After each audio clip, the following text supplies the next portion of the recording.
Hello there, and many thanks for joining us on this edition of the program, People, Politics, and Power. I am Imoni Amarere. After almost 25 years of Nigeria's practice of presidential democracy, 60 members of the House of Representatives last week put forward bills proposing constitutional alterations that seek a transition to a parliamentary system of government. The bills, which details, by the way, yet to be publicly circulated, seek in the main to alter the governance system adopted by the 1999 Constitution and transit from the current presidential system to a parliamentary system of government at all levels, that is, at the federal, state, and local government levels. The legislators argue that the parliamentary system, which Nigeria adopted at independence in 1960 and practiced for 6 years during the First Republic, is more accountable, more responsive, and more responsible. They say that after almost 25 years of practice, the imperfections and shortcomings of the presidential system have become glaring, including the high cost of governance, fewer resources for infrastructure, education, health, and overall national development. The expected transition will necessarily bring about some changes in the structure and operation of the government. These include replacing the president with a prime minister as head of government, the appointment of ministers from amongst elected parliamentarians, and the election of state governors and local government chairmen from the various state and local government legislative houses, as against the current practice where direct elections are conducted to elect the governors and the local government chairmen. Now, this will mean a combination of executive and legislative functions and the disappearance of the separation of powers and the independence of the arms of government. It will no doubt entail a total overhaul or a remaking of the current constitution. The big question that needs an answer is, how much is a constitutional and governance system alteration fundamental to a change of the present developmental trajectory of Nigeria? What are the pros and cons of a transition from a parliamentary system for Nigeria's political development? These are among the issues that we will be trying to find answers to on the program today. And of course, I have lined up a number of guests who should know, seasoned political scientists and a lawyer, to look at some of these issues. Stay with us, you'll get to meet them right after now. Of our dream, the Nigeria we need is the united, indissoluble, and cohesive Nigeria, which guarantees equity, fairness, justice, and prosperity for its citizens. That is our focus on people, politics, and power. It is fresh, insightful, impactful. It's a must-watch. People, politics, and power on AIT. All right, let's get to meet our guests. First, we are joined virtually by Professor Adele Jinodu. He's a renowned political scientist and the former Executive Director, Center for Advanced Social Science. He's joining us virtually from Lagos. Thank you so much, Prof, for finding time to join us. Good afternoon, Imoni. How are you? Very good afternoon to you, sir. Nice to see you still vibrant. Welcome, sir. Yes, despite all the wahala. Thank you so much, Prof. We are all struggling to keep alive. Great. Thank you so much. We are also being joined by Dr. Hussaini Abdul. Dr. Abdul is a political scientist, a public intellectual, and country director, CARE. He is also joining us virtually, this time from Uyo in Akwa Ibom State. He should be joining us in a moment. But right here in the studio, We are joined by a lawyer, Barrister George Itodo. Thank you so much, Barrister Itodo, for joining us. Thank you, sir. Right. Okay, Prof, let's kick off this discussion with you. A return to parliamentary system of government. As you will recall, that Nigeria practiced the parliamentary system of government immediately after independence in 1960, and for the entire duration of the short-lived First Republic, we practiced the parliamentary system of government. But, well, of course, we moved over after the military interregnum to the presidential system. And we have been at it, at least in this Fourth Republic, for almost 25 years. Has the presidential system failed?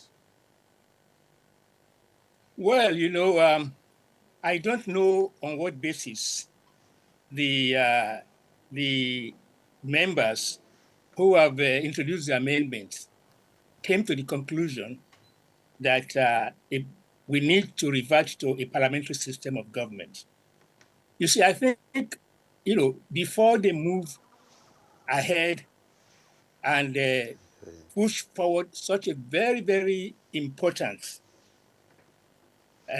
amendment, I don't know whether they in fact consulted what Nigerians wanted to find out the views of Nigerians. So it's not just a matter of a routine constitutional amendment, which then goes to the states. Yes, There Prof. must be some Prof, study. we have to ask you to adjust your camera properly so that we can see you at this end. While you are at that, let's quickly come to the studio to talk with the lawyer while you adjust your camera so we can have a better view of you. Okay, Prof, we understand that has been done. Please go ahead. So I think we cannot proceed without finding out the basis for why the proposal is being put forward. What have they found? Have they done any kind of research to find out why the presidential system is failing? What do they mean by failing? And why do they think this other system, parliamentary system, is preferable?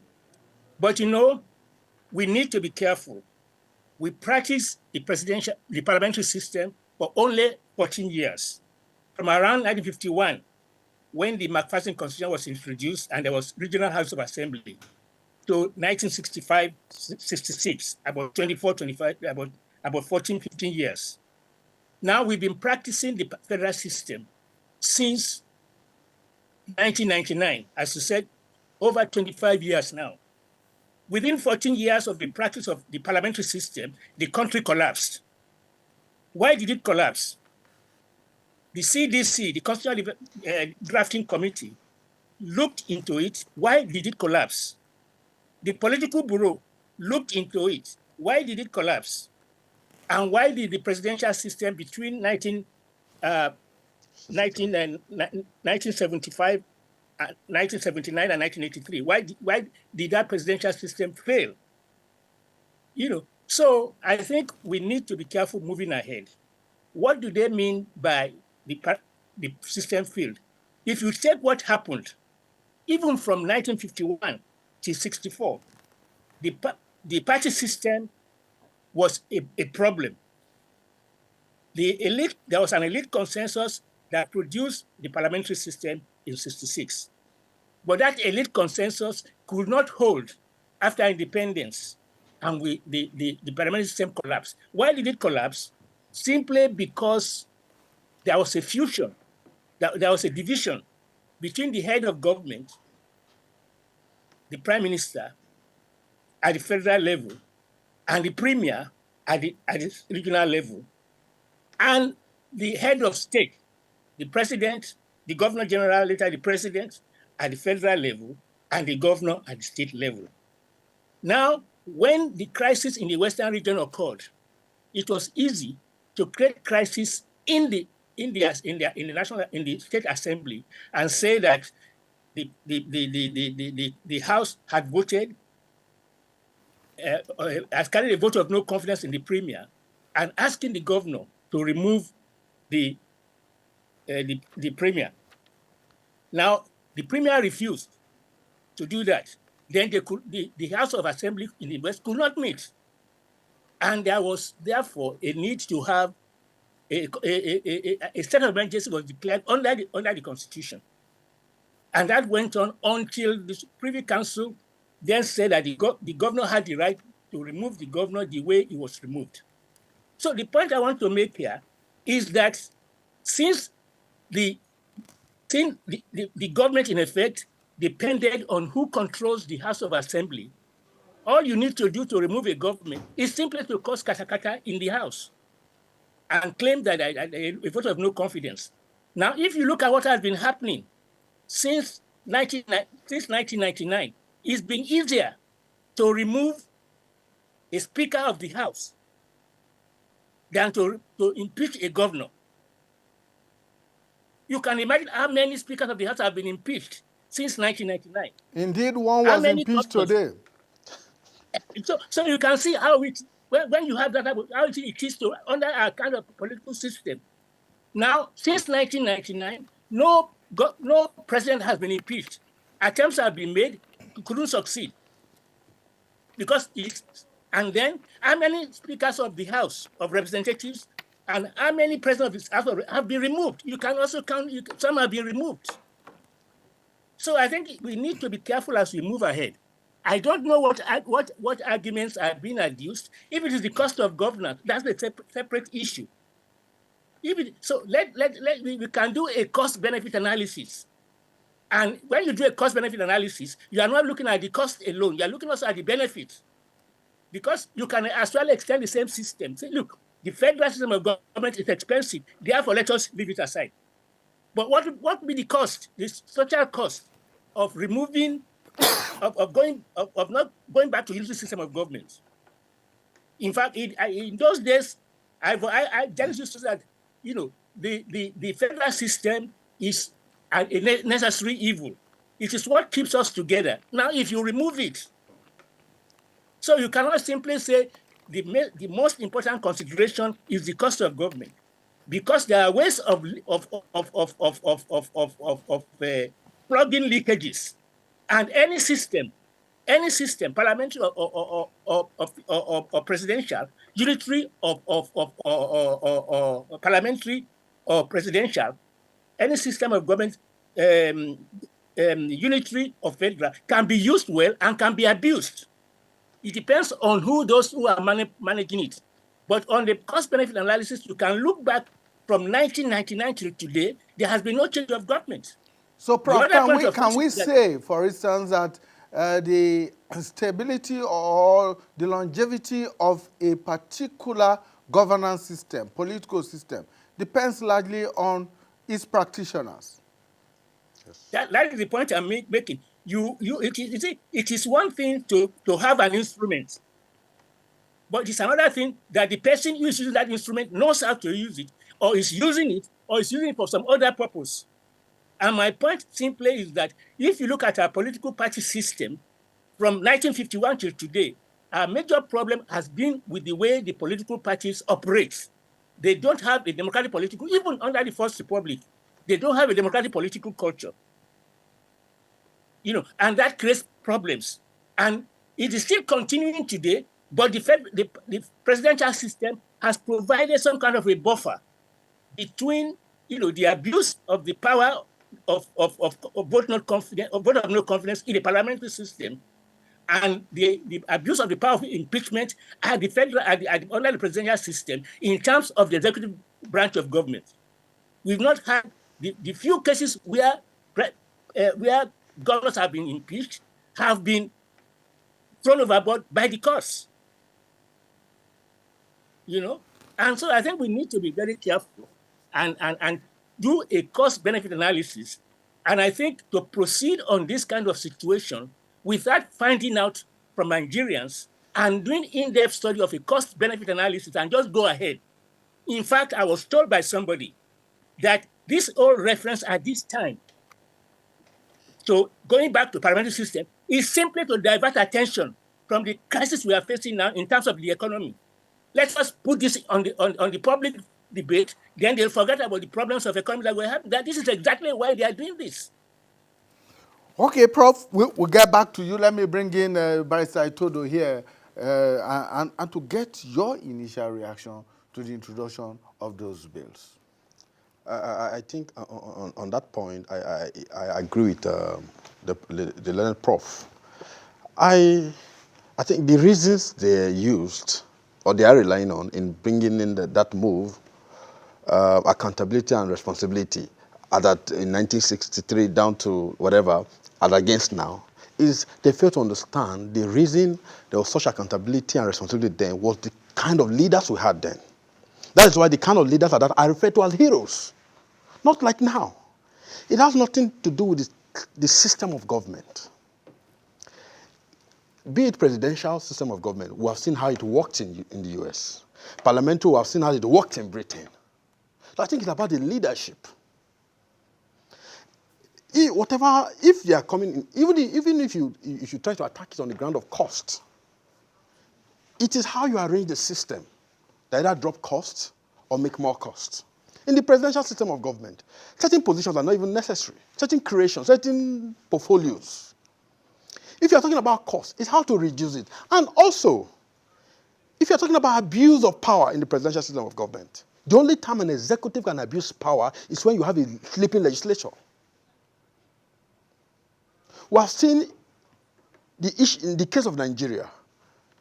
There's this fraternity between the legislature and executive, all to corrupt mindset. With due respect. In spite of the very clearly defined separation of power and independence of the arms of government. Yes.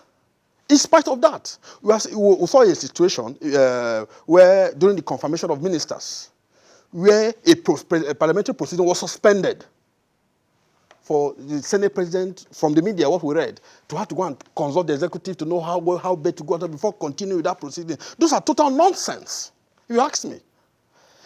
You can have a strong system only if the legislators stand up to their responsibility of checkmating the executive.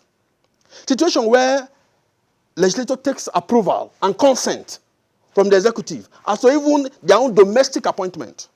I was privy to an information, true or not, that even some committee chairmen are being recommended by the executive. We have seen a situation, I think earlier this particular assembly, where a committee chairman was even removed because the minister was not comfortable with that particular committee chairman. Ordinarily, what is the business of the executive in the turnaround of the legislature? Situation where you see the whole system is corrupt because the legislature will not stand up to their feet. Can a president be corrupt under a strong legislative arm? No. There are ways you can checkmate, but we have seen a situation in Nigeria where there is that relationship between them for negative purpose, not for the interest of the people. And I even sense more danger, if you ask me, in going through the parliamentary system of government line. What are those dangers? The danger is this, because I think another way I will refer to parliamentary system of government is more of government of the legislatures.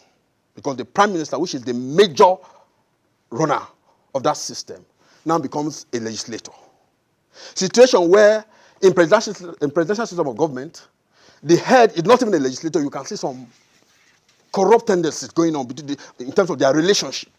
Then talk more of when it's now their product. And ministers are also members of parliament. No matter then how are you going to go about it? They're now within themselves. Already, you know, there are a lot of public outcry against the way our assemblies are.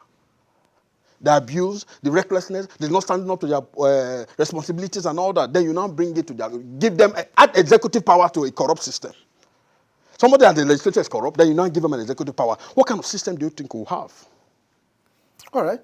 Prof, let's bring you back into the discussion. One of the arguments that has been made by the proponents of the parliamentary system, the parliamentary option, a return to the parliamentary system of government, is the fact that it will reduce not just the cost of governance, but the cost of running elections in Nigeria. How high is that so? Because what they are claiming is that the prime minister, those who will become ministers will all be members of parliament, so they will run only one election. and will not have to be saddled with these general elections where presidents are elected, governors are elected, local government chairmen are elected at different levels and during different elections. I will still go back to my point that you don't simply look at the cost alone. You look also at the benefits, the social benefits, so, and you have to take those into consideration. So it's not simply a matter of how much does it cost. And you then decide because this costs more, therefore let us take that. No. But let me just also make this point. Under the presidential system that we've had, we have had presidential governorship succession uninterrupted since 1999. Elections have been held, but no president or governor can serve more than 2 terms. So that leaves open the executive position open to anyone who has the ambition. So no one person can say, I am going to be president for life, or I'm going to be governor for life, because it's term limited. And that simply opens opportunities for others who may have ambition. When it was tried at our level in, I think, 2007 or so, those who had ambition to vie for president pretended they were going along with the plan to extend the tenure of the president and worked against it. If you have a prime minister who is, because even a prime minister can act in a presidential manner in the sense of having total power among himself. I remember when I was in university in England, there was a debate about whether the British parliamentary system was becoming presidential in terms of the power of the prime minister. So as he also said, it depends on what are the social forces that are keeping this in queue. Let me also make one point about parliamentary systems in terms of cost. If you look at some parliamentary systems, like Italy, like Israel, like France before the Fifth Republic, there was almost every 6 months, 7 months, change of, governments were being overturned, and elections had to be held for new ones. So you see, but we know there's a regularity in our elections, and the only cost you will save in a parliamentary system, if it works well, in terms of living out its term of 4 or 5 years or whatever that is simply that elections are not held separately for governor and the House, for president and the House. You do one set of elections, legislative elections, because the prime minister comes from among the people elected to serve in the House. Whereas we have, under the presidential system, you have 2 levels of election: presidential separate, or governorship separate, from the legislative one separate at the federal and state level. So you save money that way by just having one single election for the legislature. And you don't need to appoint, the prime minister is a member of the legislature and is appointed from the legislature. So I think from that way you may, but in terms of the expense, under the parliamentary system that we're using before 1966, there was concern that every member of parliament who was in the majority was almost a parliamentary secretary, which was like a minister of state. It was like a minister of state. And I was concerned about that. When the African Peer Review Mechanism did a study of Ghana, they found out that, the members of ministers appointed for parliament was getting too many, and they recommended. And the Ghanaian president at the time, I think before I can't remember his name now, but he then reduced the number of ministers that were being made. So you see, so it depends on what you mean by this. And under our own system, it is just that too many positions are being created as political jobs for the boys and the girls. It is clear, why should we have more than 36 ministers, for example, at the federal level, 1 per state and 1 for federal capital territory? Why should we not have that? Why should we not, at the state level, why should we have more than 4 commissioners or 8 commissioners based on local governments or the senatorial district of the state? Why do we need a whole bunch of special advisors, special assistants, and so on and so forth? But these things are not inherent in the presidential system. It is the abuse of the presidential system, and it can be abused also under a parliamentary system of government. It has nothing to do with the character of the system at all. It is because of the people who are managing it and who use it for patronage and to prepare themselves for re-election, either for a second term or whatever you have it.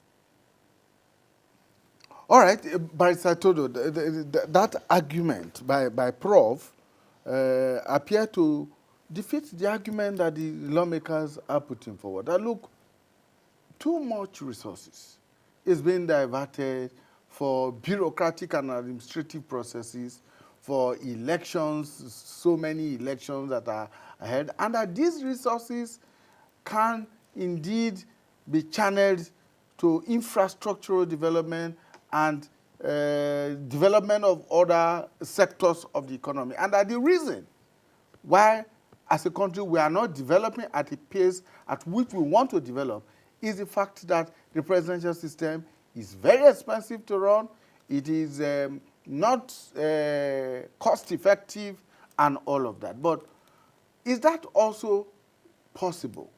Or is it also possible that under the parliamentary system, these same processes, these same abuses can rear their heads and we will be back to square one? Yeah, first, I would like to say those expenses, those costs in question, are not constitutional expenses or costs. They are self-creation. They are not created by virtue of a presidential system of government. They are created by virtue of the kind of leadership we have.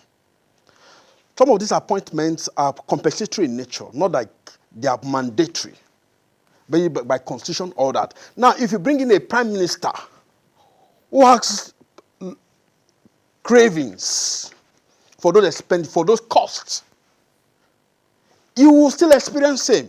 The only exception to this is the issue of presidential and governorship election, because they have been appointed within themselves. And the election of the parliamentarians themselves too, because as you know, we have different levels of election, even at local government level. Even at the local government level. Yes. Except for the areas of election, every other cost being complained about can also be incurred in a parliamentary system of government. Let the senators or the rep members themselves cut the cost. A president is not mandated to give all angles or affairs of life a special advisors. It's not in the constitution. You only have the minister from each state, which means 36.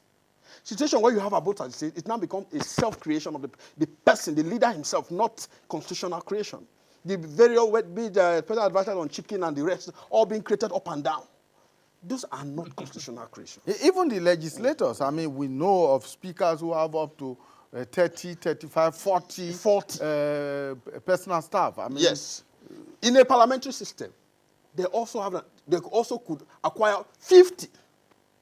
If the prime minister, assuming the president in this case has 300 special advisors, and the prime minister decides to take 400, which now becomes more cost expensive. So it is rather not the system of government, but the attitude of the players of the government, the attitude of the practitioners. The president had an option of reducing this cost.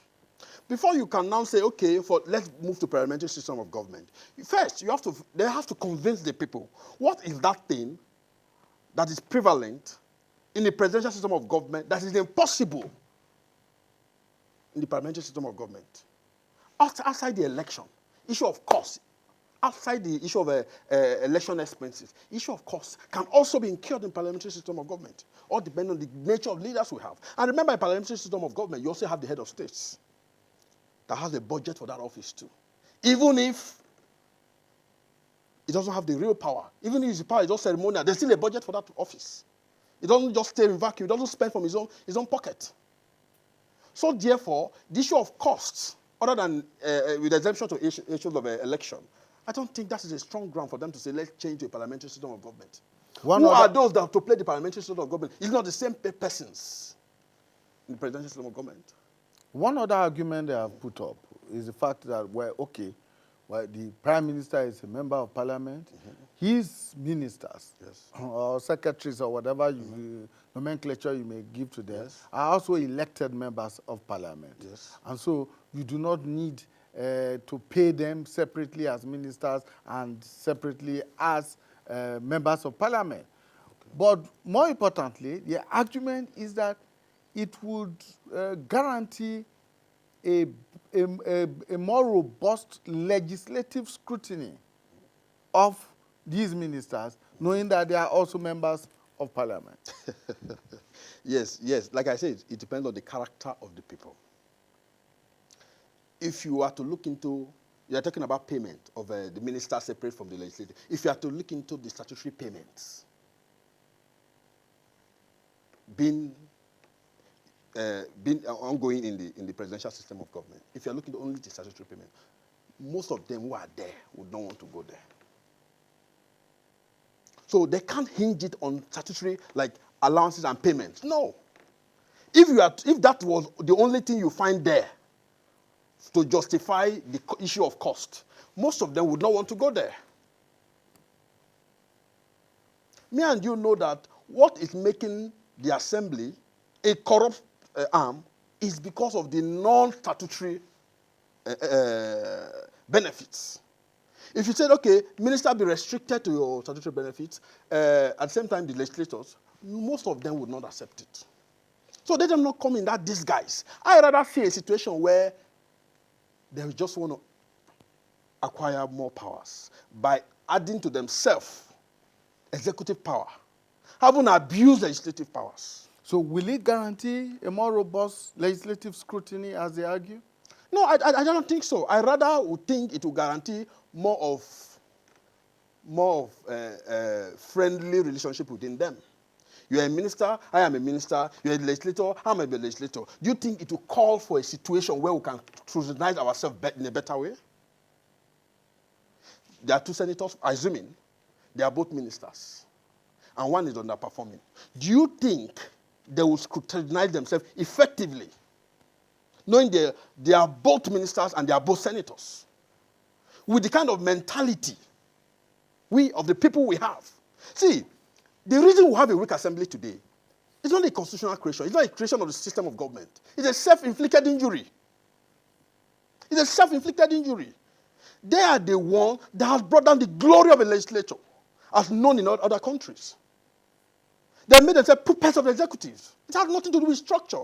It has nothing to do with the presidential, with the system of government, or even constitutional. No. Constitutional, as a matter of fact, if you look at the constitution very well, you know that the strongest arm of government ordinarily ought to be the legislature. The affairs of a nation, not even the executive. Executive is just control of resources. That's why we're having this problem. Now they want to put control of resources into themselves, to arm themselves with it. Do you think with the kind of... No, this is something that ordinarily, this is something that the people should call for, not the legislators. Okay. Prof, let me bring you in at this point. Looking at Nigeria's developmental trajectory at this point in our history, do you think that the system of government that we adopt, presidential, parliamentary, or hybrid of both, is germane to what we seek as a country and as a people? No, I agree with you. But I think, just to go back to the earlier debate, a discussion between you and Barrister Itodo, you know, when you talk of cost of governance, under the parliamentary system we had between 51 and 66, and what we had since 1966, of course, governance has geometrically expanded. Governance in the 50s and early 60s, what you require of government is not what you require today. There has been inflation, all kinds of things. You know, new needs have arisen that government must respond to, which you are not responding to at that time. So if you are comparing cost at that time with cost now, of course, these are two different contexts. in terms of what do we expect of government today. So I think what we should be looking for is, okay, let us see a parliamentary system today of the size of Nigeria. How much is the cost of governance there? You can look at it. Then how much is the cost of governance here? So you can say relative to that parliamentary system, in our present situation, in 2024, a parliamentary system of government operating at cost less. But even that, it should not be the only consideration. As I have said, you have cost-benefit analysis. Look, if you go by cost alone, we should not even have a federal system of government. Because at every level you repeat bureaucracy, legislature, and the judiciary. And you have the MDAs too. So cost alone could not be. So what I'm simply saying is that, what do we gain by having this? What do we gain by having this? Is it the stability that we want in the executive branch of government, or what else do we want? So I think that is but again, to now go back and say 2024, I don't know even how long that whole process will take between now and whenever the constitution is changed. Then you start afresh again to dismantle, and then you start a new system. You don't know it's like you're even going to a new territory, as they say. The devil you know is better than the devil you don't know. So I think there needs to be some caution. And as I said, I don't think they themselves believe in it. And I think it's simply to divert attention from the current economic situation we are facing. That is what I was told. That is why it is being put forward now, to divert attention from and release tension on government, and then let them start talking about this, which we are doing now. But some people have suggested, Prof, some have suggested that all of this is aimed at setting the stage for the work of the Constitution Review Committee, because, there are a number of constitutional amendments that have been proposed already, but of course, those constitutional amendments will not make sense if we do not decide on the fundamental system of government that needs to be adopted, whether we want to continue with the presidential system or we should transit to the parliamentary system. And that then will bring about a lot of fundamental changes if, in the final analysis, there is a decision to transit. The whole question of power relations between and amongst levels and arms of government will be issued. In other words, we may need to either throw away this current presidential constitution that we adopted since 1999 and adopt a new constitution, which of course will take a long process and a lot of resources to bring about. Look, I'm happy you raised that issue. In fact, for me, we've been doing constitutional review the wrong way it should be done. It's the wrong way. You cannot expect a legislature that has a vested interest in the current constitution to be revising that constitution. I used to be opposed to all this talk of restructuring, but I'm moving towards that because I think there's a complete breakdown in elite consensus. So what needs to be done in some other places where there was a breakdown in elite consensus was for the Assembly, National Legislature, to alienate its right to review by passing legislation, creating a constituent assembly. And the terms of appointment of the election to the Constituent Assembly will be laid out in the bill. Their powers will be laid out in the bill. And ultimately, when the Constituent Assembly finishes its work, the Assembly can only debate, cannot even take. So the point I'm making, then why prejudge the situation? If you are going to have a Constitutional Review Committee later, don't let it be a Constituent Assembly, because there has been a breakdown in elite consensus now. And we need to go back and rethink. I used to be opposed to but I think from the last elections, from what I've heard on television from our political leaders, the hate speech emanating from them, the recklessness of the political parties, and the lack of trust among them, among the political parties, the type of primaries they see what happened yesterday, the type of primaries they cannot even agree among themselves. So let us now have let us make them, pass a law creating a constitutional assembly which will limit to be election be conducted by the INEC, and conditions for will be stipulated. So you can have a people's constitutional assembly in that sense, and then they will now do a document, the constitution, the new one that they are putting, and then they will present it, and then we'll discuss it in the country. It may take a year to discuss, doesn't matter how many 3 or 4 years in the life of a country. What is the whole point? If we are even going to change to parliamentary, why not wait till another 3, 4, 5 years when this work has been concluded? We waited since 1999. So the point is that all they are doing is really diversionary. It's diversionary. That is my own. That's my own view about it. Is diversionary. By Saitodo, what do you consider to be the potential implications of a transition from the presidential to the parliamentary, assuming that these bills that are now before the assembly scales through? What are the potential implications? Like I said earlier, my fear is the character of the kind of persons we have there now becoming the character of the kind of persons we also have in the parliamentary system.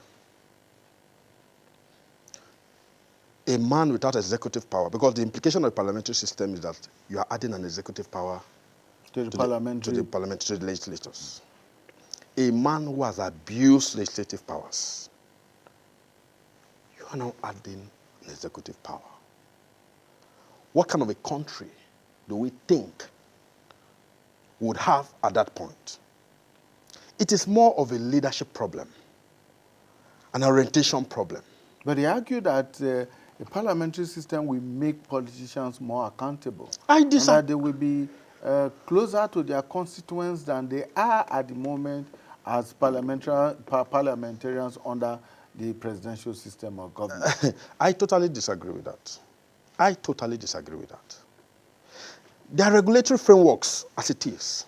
It's compliance that's the problem. Them being more responsible to the people.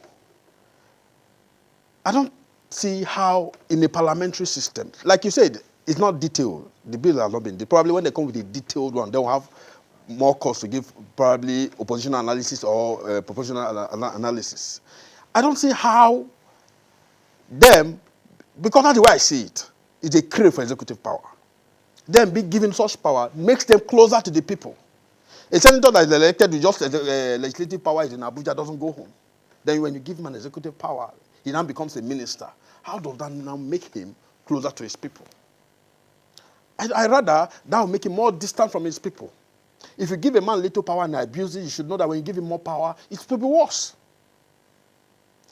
And again, they may not even have understood the implication of what they are even proposing. They may not have even sat down as legislators to understand the bill itself. They are saying, okay, during that regime, they were more responsive, they were more this and that. That was because the character of the leaders we have. That's why today those leaders are cited as national heroes. It wasn't the system, it was their person. So therefore, they should rather purge themselves of corruption than trying to distract, like Prof will rightly say. It's just a distraction. Because me and you know that would not even go anywhere. It's just a distraction. Imagine just being a legislator, the kind of abuses, the kind of corruption going on, then you now add executive power to them. What do you think? The current constitution, the current presidential constitution, for instance, shields certain categories of elected executives from prosecution while they are in office, governors, president, vice president, and the rest of them. Yes. But in the parliamentary system, they will not enjoy such privileges of not being challenged or being held responsible and accountable, even in the law courts, for their actions. Yes. Those actions for which you are proposing the immune persons. Immunity, yes. The immune persons be prosecuted for. Who gave approval for those actions? Imani. Who gave approval for those actions? Yes, Prof wants to come in, yes. Let me just you know, under the presidential system, there is also a power of impeachment. A corrupt president can be removed under the impeachment rules of the. And I'm not even sure that a prime minister does not enjoy some kind of immunity. You see, I'm not sure about that. But let me make another point. You see, this whole question as to whether you have a more accountable or a legislative house that can hold the executive accountable, or no, whether between a parliamentary system does that better or a presidential system does that better. You know, again, this depends on circumstances, on history. You know, look at the U.S. House of Congress. Which legislature in the world has such a fundamentally significant investigative power than the U.S. Congress? Whereas in a parliamentary system, you have a situation whereby party discipline is, in fact, very, very important in terms of keeping members by design. Look, if we remove this prime minister, all of us are going to go for elections. So they have they have a self-interest. They don't want to go for elections. So they will not, but whereas in a presidential system, the tenure of president is different from the tenure of the members of the House of Assembly. So if a president is impeached, it doesn't mean that the House, all the members will have to resign and go for elections. Yes. But under a parliamentary system, if a prime minister loses confidence on a substantial issue, then they have to appoint a new prime minister, or if they cannot, then they go for elections. And many of them will not want to go for elections. I mean, so I think all this theoretical argument, they are just theoretical arguments. It depends on the context in which you are applying and look, even under our system, for example, yes, the Houses of Assembly have not carried out the type of investigative role they should be playing. Whereas at the national level, we've asked the the National Assembly under the leadership of Saraki and whoever was where they're doing a very good job of holding government accountable. Even though they belong to the same party, but they're holding government accountable.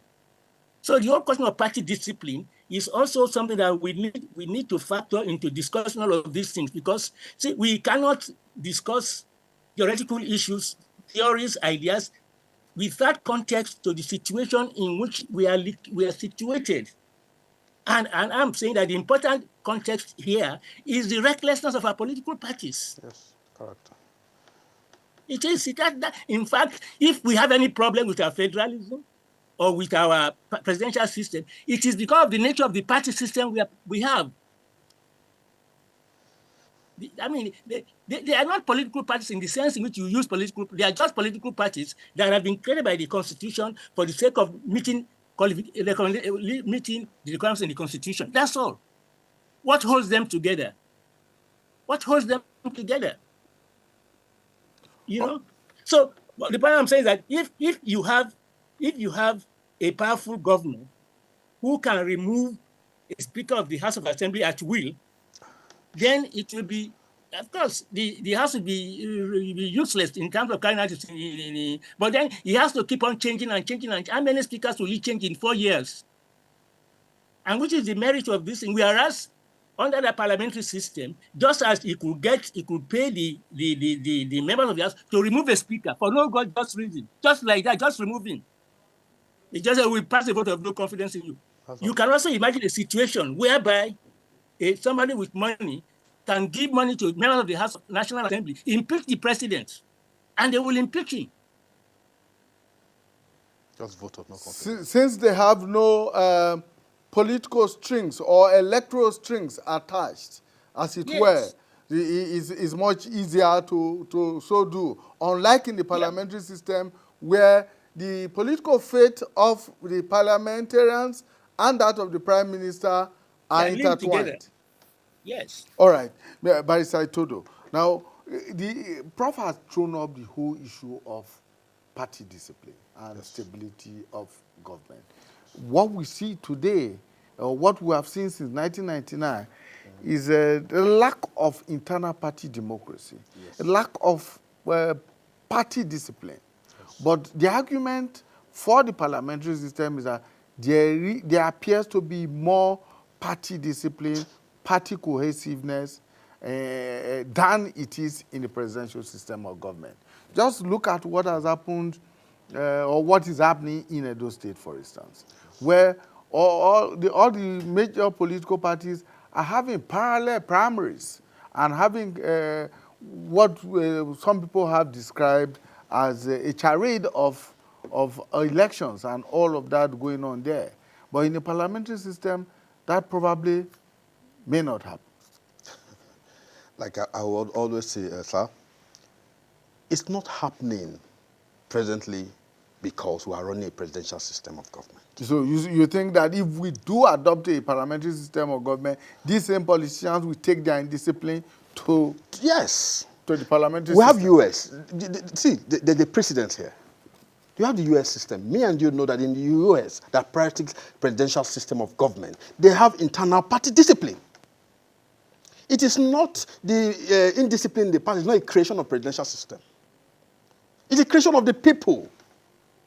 And remember, this is even where I see more danger in the parliamentary system of government. Remember, in the parliamentary system of government, it is the party in power that forms the government. Yes. Imagine a party where the people are not disciplined, the party is not disciplined, no ideology. Now forming a government. Because when you form the government, automatically it's more like there's no case for an opposition. Imagine those kind of people forming a government. What do you think we'll have? Now, does Mr. A turns to Mr. B in a parliamentary system of government? It's still the same persons. It's still the same politicians. Same ideology. Same sense of reasoning. Nothing. Parliamentary system of government does not make a corrupt official to become incorrupt. It's not possible. It is the people, it is their character. There's even more danger, adding more powers to them. All right, thank you so much. Barrister George Itodo is an Abuja-based lawyer. Thank you so much for your time. Thank you. And of course, Professor Adele Jinodu, renowned political scientist and former executive director, Center for Advanced Social Science, joining me from Lagos on this program today. Thank you so much, Prof. One last word from you, very quickly. Imoni, give me the secret of how you are looking so young. I want to remain young. Rob, you are looking young at over 80, sir. My parting word is that our politicians, our parliamentarians should be more concerned with following what is laid out in Chapter 2 of our Constitution. One, that governments derive its authority from the people and they must hold themselves accountable to the people. Number two, that they must provide things that will make people enjoy their democratic rights as given out under Chapter 4, political and civil rights. Those socioeconomic rights, those ethnic rights, those diversity rights, they must respect them and legislate them. That is what will give us a citizenship that is forever alert and is ready to take the people, the government, hold them accountable. So that also means that we as Nigerians, let us forget these politicians. Let us find a way of creating an alternative voice, which we can then use to create new political parties that will be grounded in faith in Chapter 2. The Constitution requires that every political party must subscribe to and implement Chapter 2. All right. So all this talk about justiciability is irrelevant because there's another section of the Constitution that says that if a legislature passes legislation to enforce Chapter 2, then it becomes law. Of course. So what is your point? Thank you so much, Prof. Thank you. Thank you so much, Professor Adele Jinodu. renowned political scientist, joining us all the way from Lagos. Thank you so much for your time. And Barrister George Todo, thank you for joining us. Unfortunately, Dr. Hussein Abdul was unable to join us on the program, but of course, we look forward to having him sometime soon. Do have yourself a wonderful time out there. We'll see you again when we bring you a fresh edition of People, Politics, and Power. Bye for now.